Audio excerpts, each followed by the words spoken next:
எல்லோருக்கும் வணக்கம். சடுகுடு தமிழர் விளையாட்டுகளில் ஒன்று. கபடி அல்லது சடுகுடு அல்லது பளிஞ்சடுகுடு என்று அழைக்கப்படும் விளையாட்டு தமிழ் குடிகளால் பல காலமாக விளையாடப்படும் தமிழர் விளையாட்டுகளுக்குள் ஒன்று. ஜல்லிக்கட்டிற்கு ஏறு தழுவுதல் தயாராகும் முன் தமிழர்கள் செய்யும் பயிற்சியே கபடி என்ற பெயரால் பல காலமாக விளையாடப்பட்டு வருகிறது. கபடி என்ற பெயரும் தமிழ் பெயராக இருக்கும் என்று கூறப்படுகிறது. அதாவது கைக்குட்டல் பிடி கபடி.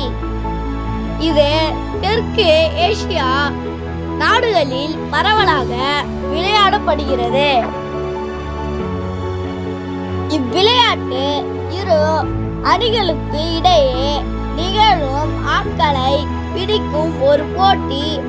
ஒவ்வொரு அணியிலும் 7 பேர் இருப்பார்.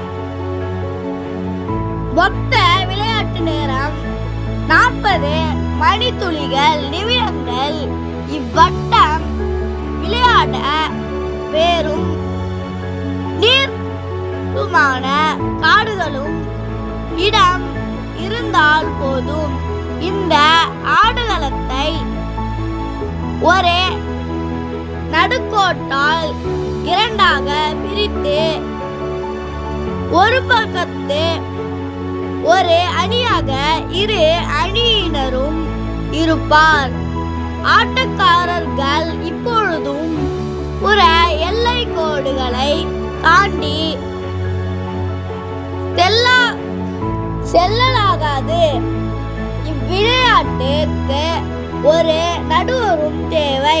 இந்த வீடியோ உங்களுக்கு பிடிச்சிருந்தா லைக் பண்ணுங்க, ஷேர் பண்ணுங்க, கமெண்ட் பண்ணுங்க, சப்ஸ்கிரைப் பண்ணுங்க, கூட இருக்க பெல் ஐகானை கிளிக் பண்ணுங்க. தேங்க்யூ, பாய் பாய்.